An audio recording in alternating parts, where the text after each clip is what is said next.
going on, vinyl community? Welcome to another video with the Record Spinner. In today's video, I'm going to be doing a vinyl haul showcasing all of the records that I acquired within the month of August this year in 2021.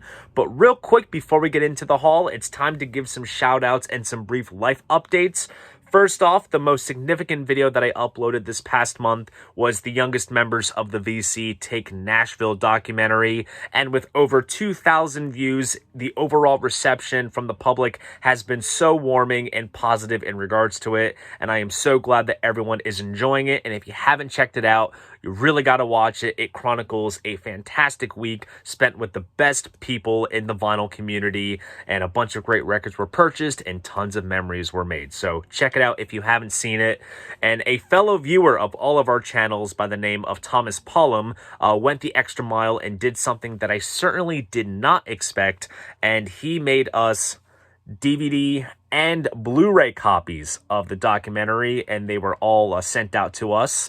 And as you can see, Thomas went ahead and made some cool artwork, which is pretty awesome. And I also love the addition of the parental advisory label there, because a few F-bombs were dropped in some areas.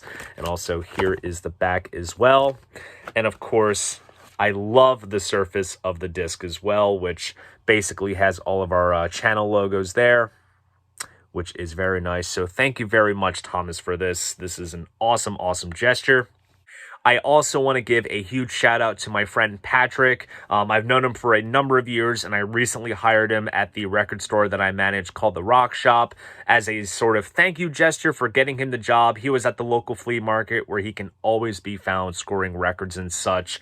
And he came across this record and gifted it to me, and he knows how much of a huge Kiss fan that I am, as well as a Kiss collector. And if you are a Kiss vinyl aficionado, then wait until you see this. This right here is a 1977 club pressing of Rock and Roll Over. And what is significant about this pressing is the cover, which resulted in a printing error, which featured these kind of blue tear-shaped spots around Paul's eye, and this is what is commonly referred to as the blue tear cover. And it is not a variant of the cover, it is simply a printing error, and it is one of the most collectible pieces of Kiss vinyl out there. So thank you very much, Patrick, for getting me this really awesome piece. And speaking of Kiss, I'm sure you saw on my social media profiles that on Saturday the 21st, I went to see Kiss in Atlantic City. I had third row seats, which was the closest I've ever been for a Kiss show. And let me tell you, if this ends up being the last Kiss concert I see since they are on their end of the road tour, out of the 8 times I've seen them, this was the best Kiss show I ever saw. The set list was excellent. The band sounded tight. Paul's voice was in good shape, and let me tell you, I certainly felt the heat from the flames and pyro going off on the stage, and I immediately just stepped out of my element, fist up in the air, singing along to all the songs, and just simply freaking out that I got to see my favorite band so close up live.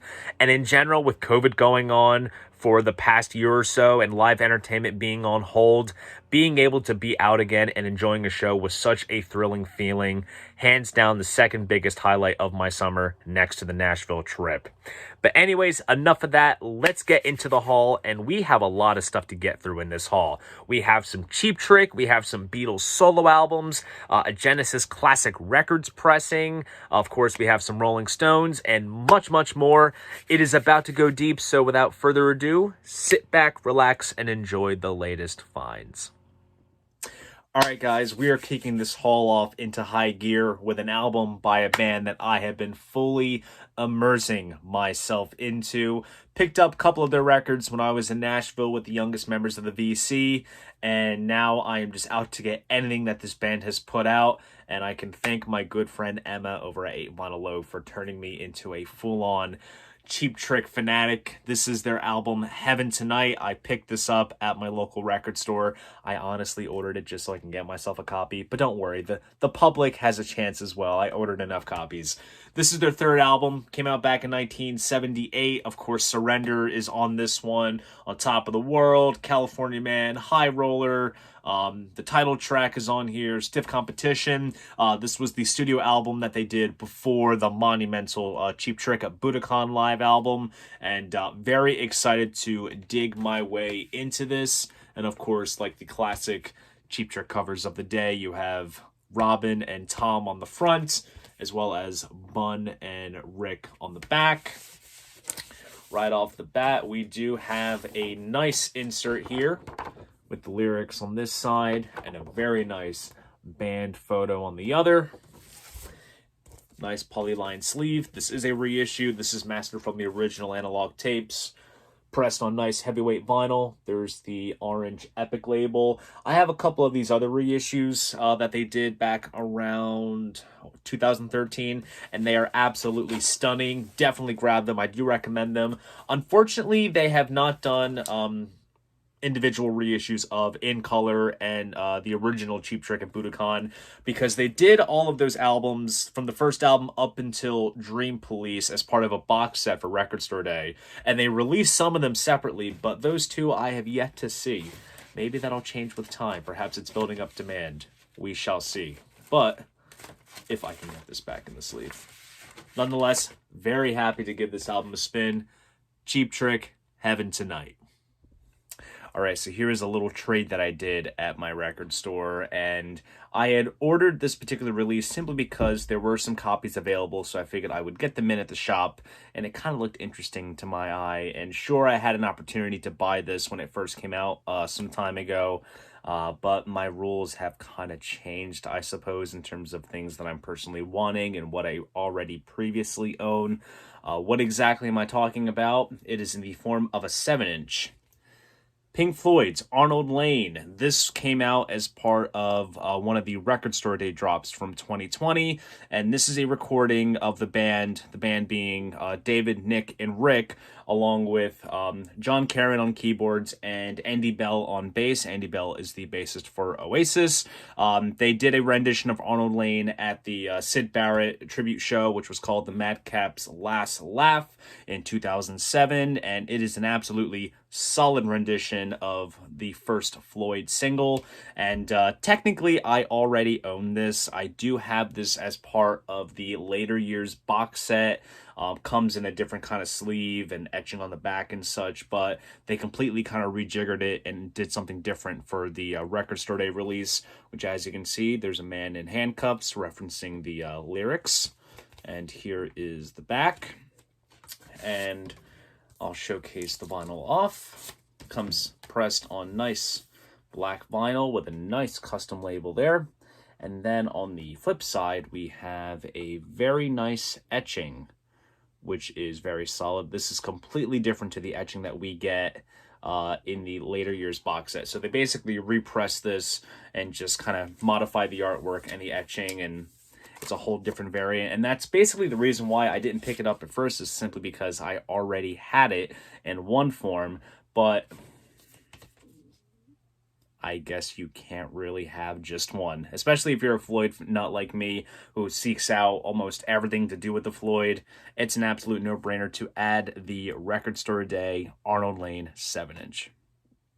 All right, so recently I found myself at my local flea market with my dad on a Sunday afternoon, and depending on the day that you go, you might come across someone that's selling some records. And this one guy that had a table set up, he was kind of selling a little bit of everything. He had some records and some other things, and the record selection was interesting. It was a lot of like Goodwill records. That's what I like to call them in terms of the selection and variety.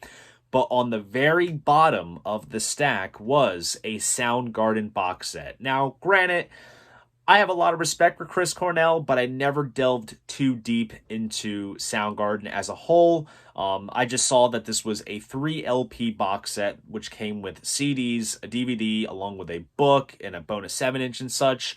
The release dates back to around 2010, so the name of the release is not in my mind right now. If someone knows it, please leave a comment down below. But the big selling factor for me, just aside the fact that it was a box set in general and it has some value, was the fact that it was on colored vinyl and there was a sticker on the back with a number, which means that it was indeed a limited numbered release. And the guy saw that I was really interested in it, and he said, I normally would charge $35, but since you're interested, I will give it to you for $20. That's right, I paid $20 for this release. And when I did my research on Discogs, I realized that I paid a fraction of what it goes for regularly in this day. So I posted a photo of my find on the Too Many Records Facebook group, which is run by Matt, who does the Too Many Records YouTube channel. And everyone was going nuts over what I had found and what I paid for it. And then a fellow acquaintance of mine within the YouTube vinyl community, and he's also a longtime viewer of the channel, his name is Kevin. He had reached out to me in regards to perhaps doing a potential trade for the box set, or perhaps selling the box set to him. And sure enough, the box set is now off to a nice new home to someone who definitely deserves the set. So the box set is belonging to Kevin right now. And with the money that he sent me for the box set, which I did not gouge price-wise, I basically asked for the minimum price that it's currently going for, just for the fact of staying relevant and not, over asking. That's just not me. With the money that he had sent, I picked up some records that were in my stash at the record store that I managed called The Rock Shop. And this is a very nice mini haul, I guess I should say. Check this out. So right off the bat first, we have this unique pressing of King Crimson Islands. This is a Japanese reissue, and one of the things that's distinctive about this, because sure, I have this album already in both the standard reissue and the Steven Wilson remix, but as you can see, the artwork uses the tie-dye Islands design, which got a release in the American market, but for this Japanese pressing, they decided to use that. It does come with a sticker with the track list, and what I love the most is the design of the Atlantic logo, because basically this pressing coincided with the 40th anniversary of the album. You can see the number 40, but the 0 has the Discipline Global Mobile logo, and it says Discipline underneath, which is so cool. Downside, though, about this Japanese pressing is that it does not come with an obi, but the closest thing I suppose I have to that is this hype sticker in Japanese, which comes on this resealable outer sleeve. Opens up like this. Nice, thick gatefold with the lyrics and the band photo collage. And there's all kinds of stuff inside that I will show you. So, first we have a sort of download postcard, which has a download code for a MP3 version of the album, which is pretty cool.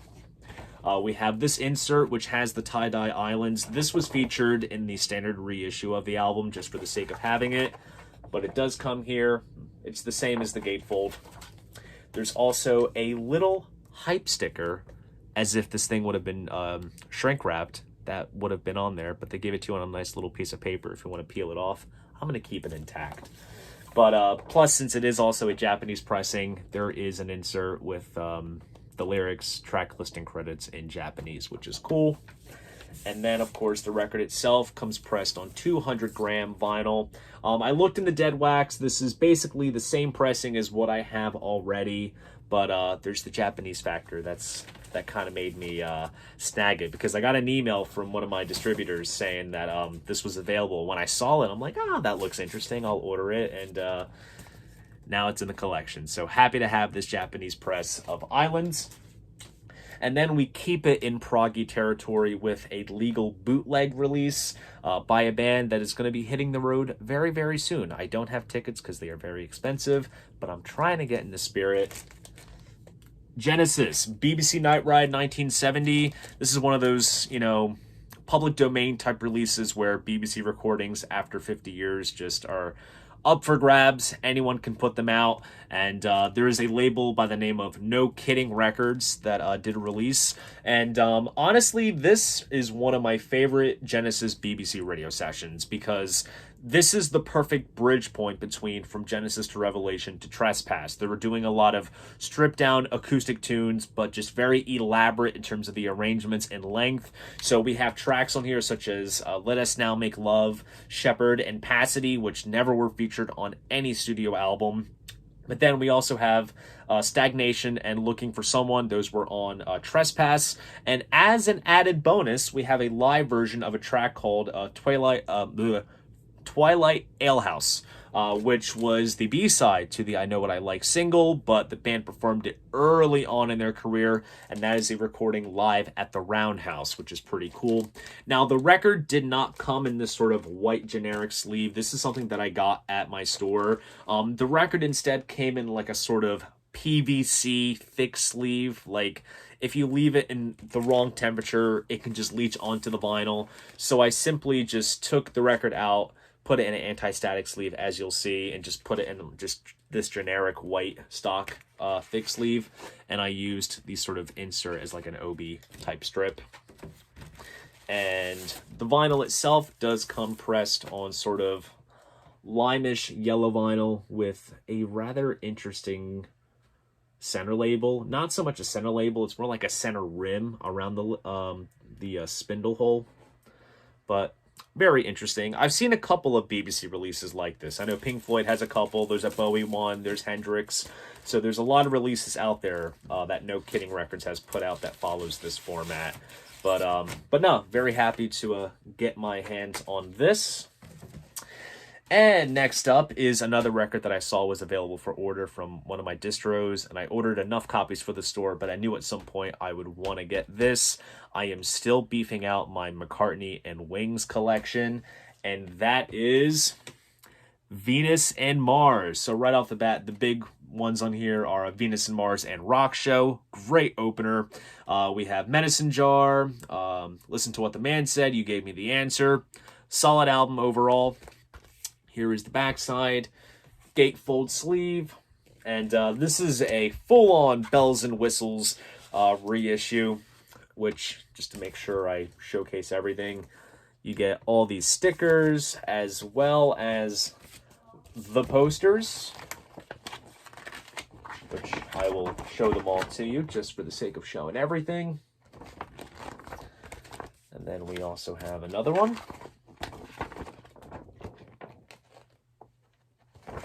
Very nice. And then I'm going to go ahead and put these all back. Make sure nothing gets missing because there's all kinds of stuff in here. Record itself comes housed in a printed inner sleeve here. But this is the reason why I ordered this for the store. And this is why I have a copy, because take a look at the vinyl. Very fitting given the color scheme of the artwork. Split color red and yellow vinyl. Now, yes, when McCartney does reissues of his back catalog, there's always the standard black version that's available anywhere, but the indie stores get the colored variants, which are very, very awesome. I don't think I have any of these indie variants of the McCartney album, so this is a first for me. I'll have to double check. But nonetheless, given the fact that it is split color, means it is much, much cooler. So very happy to get my hands on this.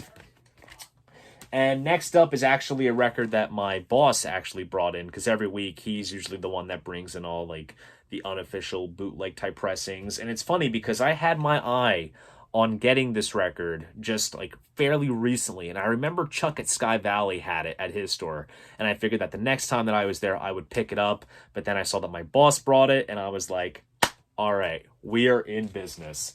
Check this out. This is David Bowie, The Man Who Sold the World. Now, this unofficial pressing mirrors the German pressing that came out of the album back around 1970. And what is unique about this is the way that the jacket is designed. So it kind of folds out like this. Makes like this circular sleeve, which is pretty cool. They did a picture disc version of this for a Record Store Day back in 2016, I believe. But here's the front. And then the back has a pretty cool photo of David with the track list there, and inside there is a nice printed inner sleeve which has all of the lyrics to the album, which is cool.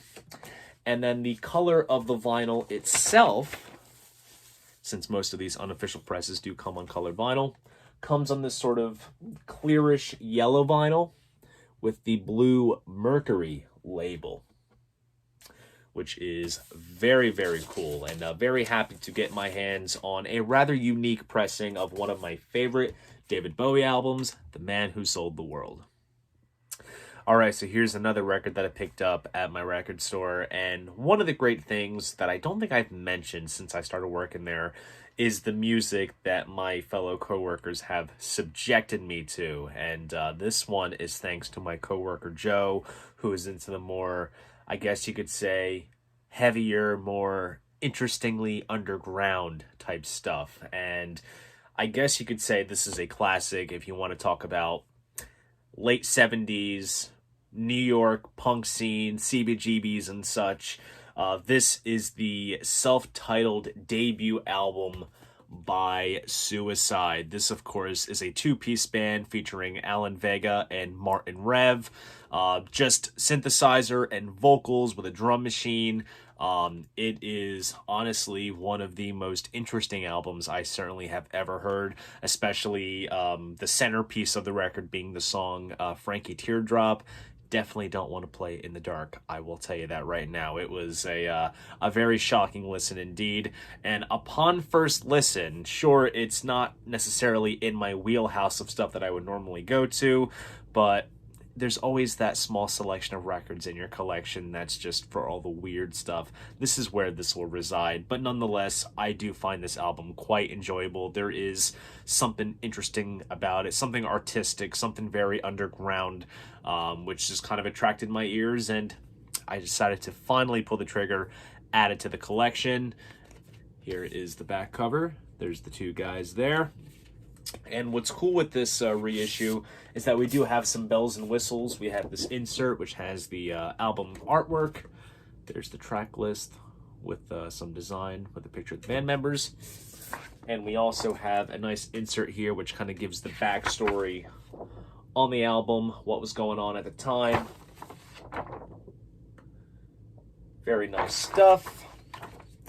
And then the record itself comes pressed on red vinyl, which is very nice, with a nice custom label for the Red Star label, which the album was first released on back in late 1977.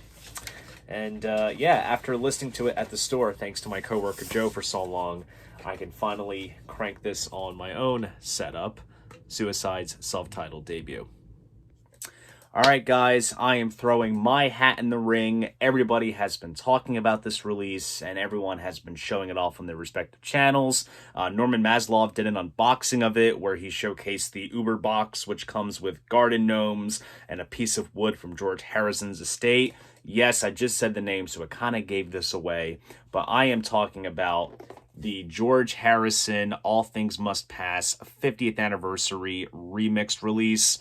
I do have to be honest, when it comes to the Beatles solo stuff, I always gravitate more towards John and Paul's work, and I've always been fascinated with George's solo stuff, and I've always enjoyed what I've heard here and there, but I've never delved into a full-length album of his, and this is the one that I have been the most eager to check out, so this is going to be indeed a first-time listen for me, which I am super excited about. And when this 50th anniversary campaign was announced, I figured this would be a prime time for me to check it out for myself. And out of the many configurations that are out there for this release, because the standard album alone is 3 LPs, then there's the deluxe vinyl, the big super duper deluxe vinyl, which has everything there.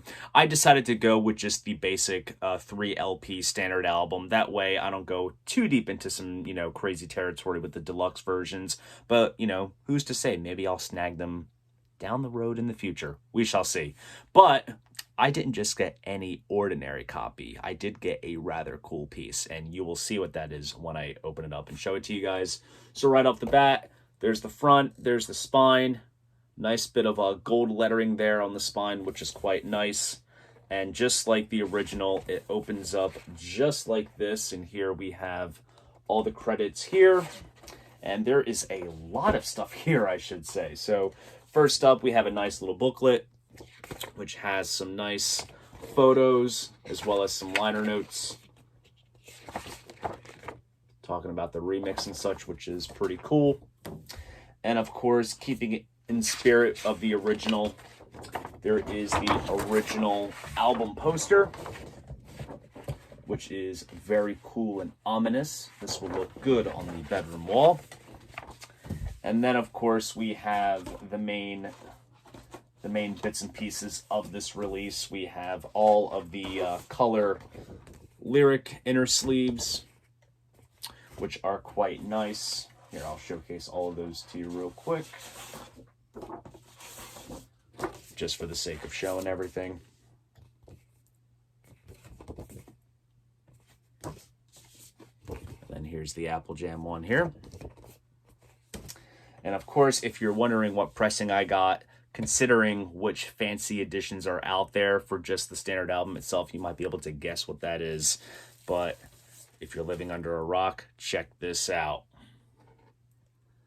This is on green splatter vinyl. It has a very nice sort of opaque splatter look to it in this angle, and if you shine it in a light, you can see like the kind of inverse, sort of like how you can see like the splatter is kind of bright, and if you shine it to a light, it kind of comes across as dark, and the overall hue of the vinyl is kind of light and transparent, which I think is a very, very nice touch with how that kind of works. You can kind of see it there, sort of. Yeah, there you go. I'm going to showcase all of the LPs, actually, because, you know, not one is going to look the same. But it is really nice. It does replicate the red Apple label, which is very nice. These were pressed over at GZ Vinyl, and the pressing quality, I have to say, is very, very nice. I understand there was some kind of quality control concerns in regards to this set, especially how daunting the Super Deluxe vinyl is. It's like 8 to 10 LPs, so it's, you know, it's a lot to take in. But honestly, I'm very pleased with the pressing quality of just the standard splatter version of the album. Here's the Apple Jam record here, which is very cool. Absolutely beautiful, beautiful pressing. This was only available, I think, on the web store, on George's website, as well as youdiscovermusic.com and The Sound of Vinyl, a lot of Universal kind of affiliate websites, which is where I got my copy, and I had a 20% off voucher, so I got it for a very good price, because I could have easily gotten this at my record store, but you know me, I love me a good colored variant, and it's nice to have in my collection. It's gorgeous looking, and I absolutely cannot wait to dig into, for the first time ever, to celebrate the 50th anniversary, George Harrison, All Things Must Pass. All right, guys, so I just scored big at my record store. This is a record that I've had my eye on for some time. Didn't quite kind of glance over it, but I knew that it was there. And after a while, it just resonated with me more. But of course, sometimes when it comes to taking the plunge on a rather pricey, notable record, you need to kind of have a little push. And that push came in the hands of my fellow coworker, who at the same time as I was looking at this one record that was on like the holy moly wall of all the other, you know, collectible, valuable pressings, he had his eye on a 1968 pressing of the Velvet Underground and Nico record with the banana intact and everything. And we kind of made a deal where the day that he bought the Velvet Underground record, then I would get this record that I was eyeing for myself. And sure enough, I had to be a man of my word and own up to the deal. And I managed to snag it. What record am I talking about? The band is on the shirt, but it's not this album.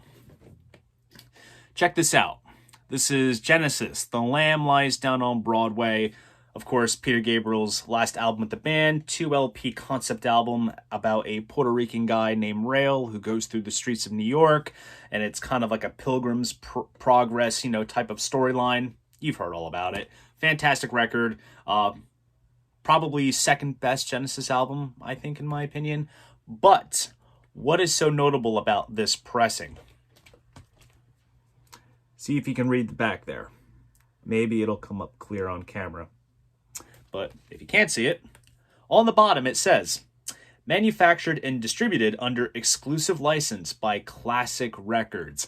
That's right. This right here is the Classic Records pressing that was pressed on 200-gram Qui-X audiophile vinyl. These pressings are so highly reputable, but yet also so expensive. And I managed to get this for a very good price, considering that it's in VG/plus condition. Why do I say that? There is a small seam split on one of the gatefold sides, and there's a small tear on the cover as well. I don't know if you can see that right there. So obviously priced accordingly, but of course I got my discount, and let's just say you won't find many copies of this for the price that I paid. I will say that. I'm not going to disclose it, but got a very sweet deal on it, and I am excited to give this album a listen. And also, just in hindsight, I already owned the Nick Davis remix on vinyl, and this is the first time that I am owning the original mix on vinyl. And, you know, mastered all analog, heavyweight vinyl. You really can't go wrong with these pressings. And like I said, these are so pricey to come across. But as I say that, apparently word on the street is that Chad Kasem is trying to get the rights to reissue these titles under his Analog Productions label. So fingers crossed, we shall see. But obviously, as you can tell, gatefold sleeve. There's the storyline of the album. Nice thick gatefold as well. Nice tip-on style jackets. And of course, printed inner sleeves with lyrics. And the records themselves do come in nice polyline sleeves. Nice touch. And nice, beautiful heavyweight vinyl using a rather interesting later period Acco label, because if you remember, the first US pressing came on the yellow Acco label, whereas in the UK it was on Charisma. So they opted for this, which is kind of interesting, but nonetheless, very stoked to give this all analog pressing of this classic Genesis album a listen. Classic Records version of Genesis, Lamb Lies Down on Broadway. All right, guys, so here is a nice upgrade copy of an album that I had already previously owned in my collection.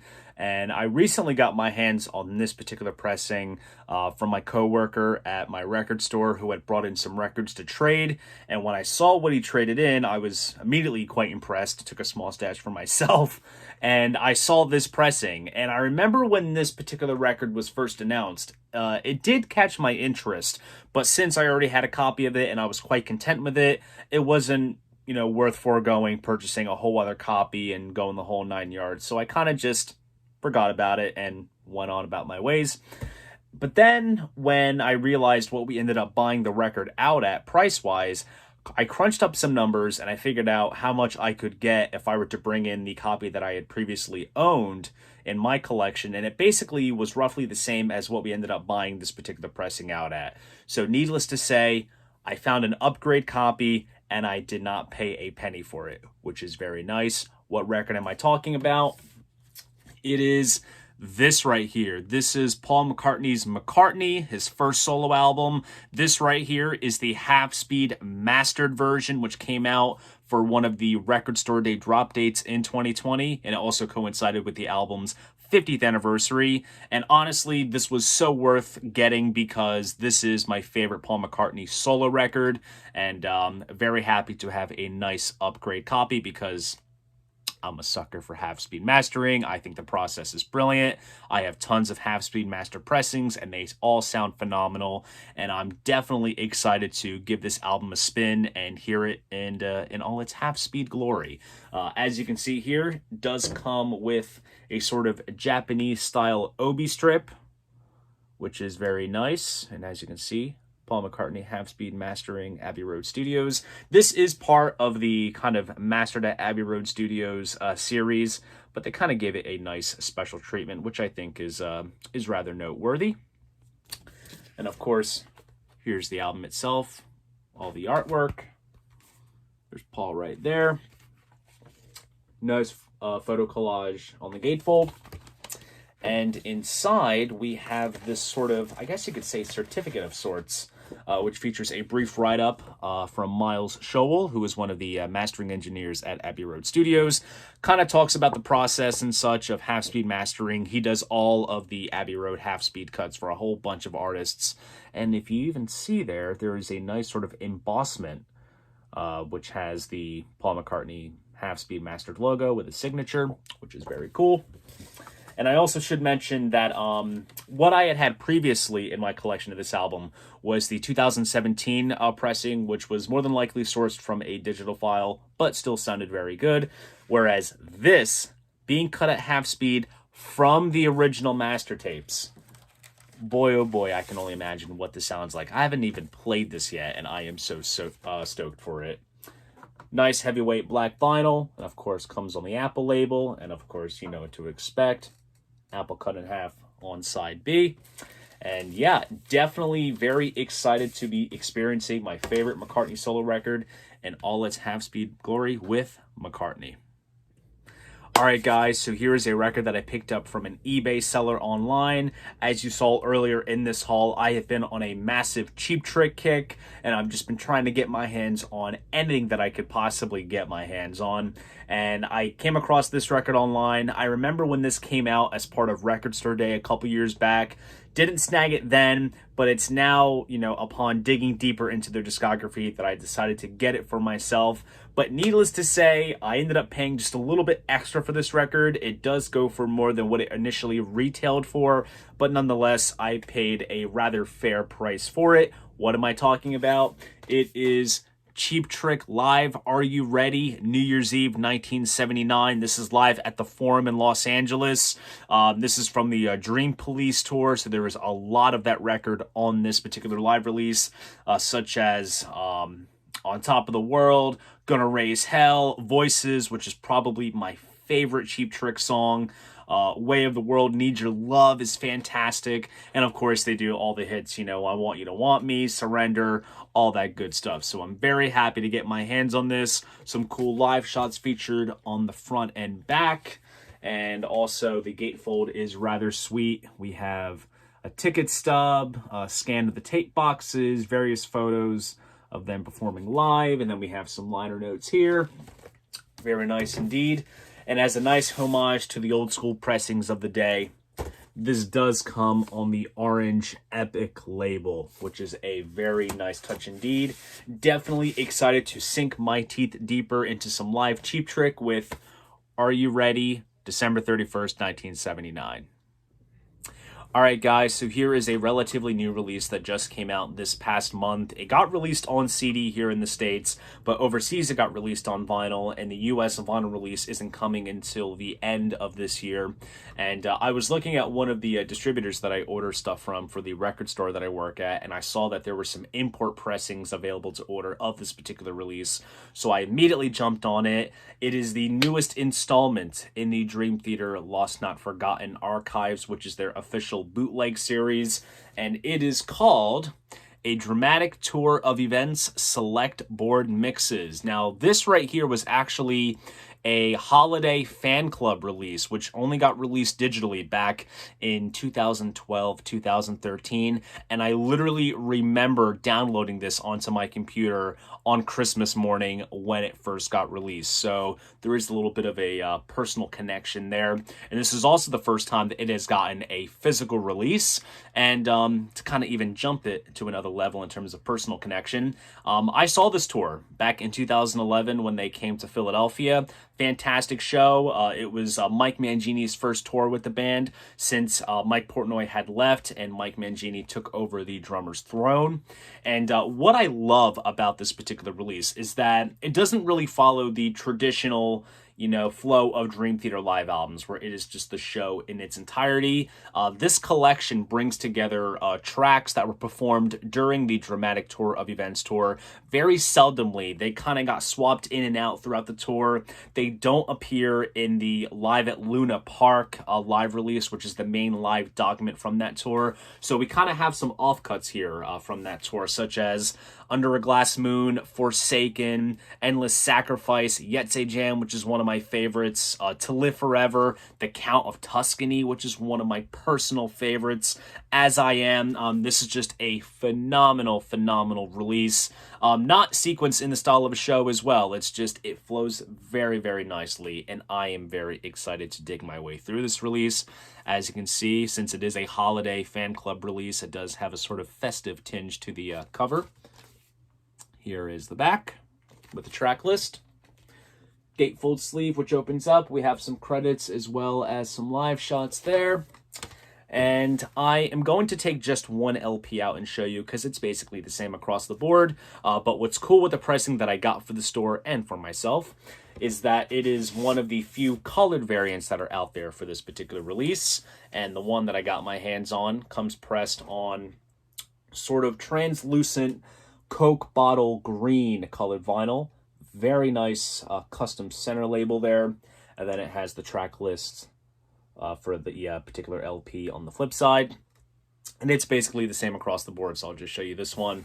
But nonetheless, very happy to sink my teeth into the newest installment of the Dream Theater Lost Not Forgotten Archives with a dramatic tour of events, select board mixes. All right, so my friend Chelsea and I found ourselves recently in the Asbury Park area in New Jersey, and we checked out a record store called Groovy Graveyard, which I had actually purchased a record from them online some time ago, but I had never actually checked out the store. And it's a really awesome shop. It's kind of like just like a jack of all trades collectible kind of store. They had a lot of action figures, posters, memorabilia of sorts, and they had a very killer record selection. And when I say killer, their selection of unofficial pressings and bootlegs was absolutely phenomenal. And if you know me, I am an aficionado of those types of releases. So I was in complete paradise, and I basically left with a haul, like a legit haul. Now, I am not going to showcase everything that I got in this clip because there's going to be some stuff I'm going to be showcasing in a bootleg haul that'll come at the end of the year, but there's still some stuff here that I'm going to show you guys.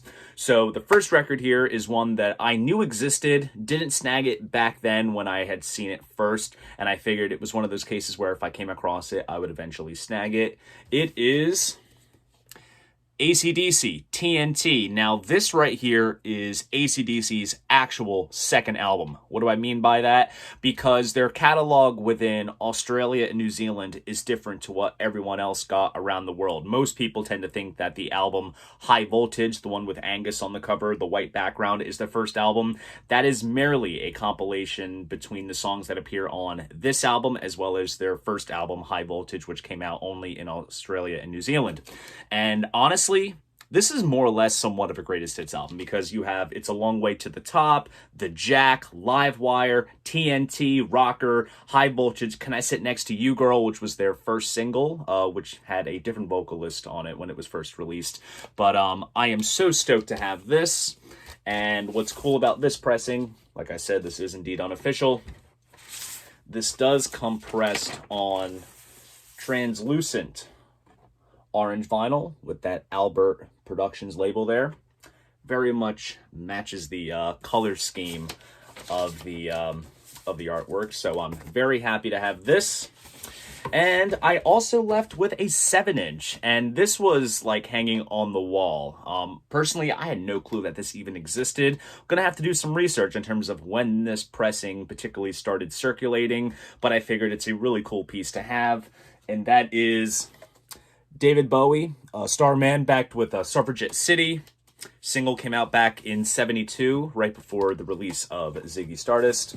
And what's cool about this is that this comes pressed on blue vinyl. And there is the orange RCA label there, which is very cool to have. And that is the stuff that I'm going to be showcasing that I got from that store in this haul. Like I said, there's going to be a bootleg haul coming at the end of the year, and I'll showcase everything else. But when I came home, I had a package waiting for me that came in the mail. This came from Riding Easy Rex. I more or less bought this as a sort of deal that I made with my friend Mike over at Retrospin Vinyl. We kind of go down together. We basically, if he's contemplating buying something, then I'll be like, you know what, I'm going to buy this if you buy that. And let's face it, it's more or less an excuse for me to get my hands on this already, because when I was looking on their website, I saw that they had this, and I thought it was the absolute coolest thing ever. And that is the first trip of the Brown Acid series. I've talked about this series before on the channel.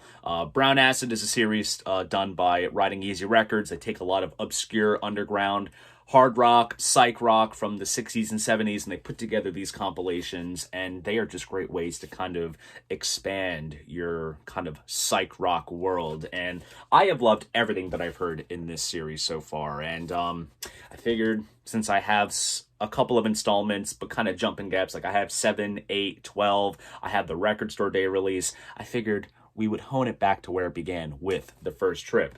Now, why did I want this particular pressing? Wait till you see it. Trust me. Check that out. Tricolor, baby. That comes pressed on red, yellow, and black tricolor vinyl, which is absolutely sick indeed. And the great thing too is that this pressing is roughly like 20 bucks. You would think something fancy like this would go for much more money, but this is priced as just a regular kind of run-of-the-mill type of pressing. But when it comes to writing easy records, their colored pressings are often limited to like a couple hundred copies, and once they're gone, they're kind of gone. So very stoked to get my hands on the rather beautiful looking tricolor pressing of Brown Acid, The First Trip. All right, guys, so here is a record that I picked up at my record store. No primal reason. When I show it, it will make all the sense to you. Rest in peace, Charlie Watts. What a loss in the music world. There was no other man out there that could rock a simple 4-piece kit like Charlie Watts. And I decided to pick up some stones in remembrance, and I left with this right here. This is Out of Our Heads, the UK version, which is much, much different than the American version. But also, if you look at the cover, you might recognize this photo as being the cover photo for the December's Children album, which came out roughly around the same time. Took some tracks from this, as well as some other releases and sorts. It's very much like the whole Beatles UK versus US catalog. The Stone stuff is just all over the place in that regard in terms of the early stuff on the London label. But nonetheless, this is an album that I have been quite intrigued to check out. And I specifically ordered this for my store like a couple months ago with the intent of getting a copy eventually for myself. And I suppose that copy was now. So happy to get my hands on it and leave with some stones today. And here is the custom center label there, which is very cool. Some cool early shots of the band. And definitely excited to be spinning this on the turntable and remembering Mr. Charlie Watts with the Rolling Stones, Out of Our Heads. All right, guys, so I have been bitten by the variant blood once again, and I decided to hunt down this particular variant of an album that I already own in my collection. But within this case, this is my favorite album of this particular artist, and there's enough going for it for me to justify getting it. And also, I got it for 10 bucks on Discogs, and it's in very, very good shape considering what it was graded at. It was an all-around VG copy. I try to stick to VG Plus copies when it comes to Discogs, or if I can see photos from the seller, and the seller actually supplied me with some, and it looked basically perfect, and it arrived perfect. So no complaints here. What record am I talking about? Gonna go more in the indie route with Kurt Vile, Smoke Ring for My Halo. This is his album that came out back in 2011, so this is going back 10 years. This is one of his finest musical moments. I absolutely adore this record. This is probably one of my favorite albums of all time. This is just a great kind of bridge between his lo-fi beginnings and his more polished sound. It's a great middle point, and the songs are just absolutely phenomenal. Now, the copy that I own already in my collection has a different album cover. It's a black and white photo, which I think aesthetically fits the record well. But this right here is an alternate shot, which features Kurt playing an electric guitar. And here is the back as well. And this copy, while the cover and the artwork is distinguishedly different, check out the track list. Notice anything interesting? This is a mispress because on side A, track 4, we have the song On Tour, which obviously does appear there. But then for track 3 on side B, it is supposed to be Peeping Tomboy, but instead it says On Tour once again. So it's a very minor detail that honestly, this is not like, you know, $100 type of mispress variant type of deal. It simply exists, and the fact that I got it for basically nothing is really cool. So I figured it wouldn't hurt to have a second copy of this album, I swear. In some twisted way, this is more or less an excuse for me to rebuy albums that I already own just so I can relive the experience. I don't know. Anyways, does come with a nice lyric insert, and we have a cool printed inner sleeve here with liner notes as well as photos of Kurt's backing band. And of course, we have the vinyl as well. Standard black vinyl. Custom label here. And there as well. So very happy to own a second yet interesting copy of Kurt Weill's Smoke Ring for My Halo. So there you guys go. That is my vinyl haul of all the records that I acquired within the month of August this year in 2021. If you enjoyed this video, please go ahead, give it a like, subscribe to the channel. And if you want to support this channel, be sure to check me out on Patreon. See you guys in the next video. And most importantly, keep the records spinning.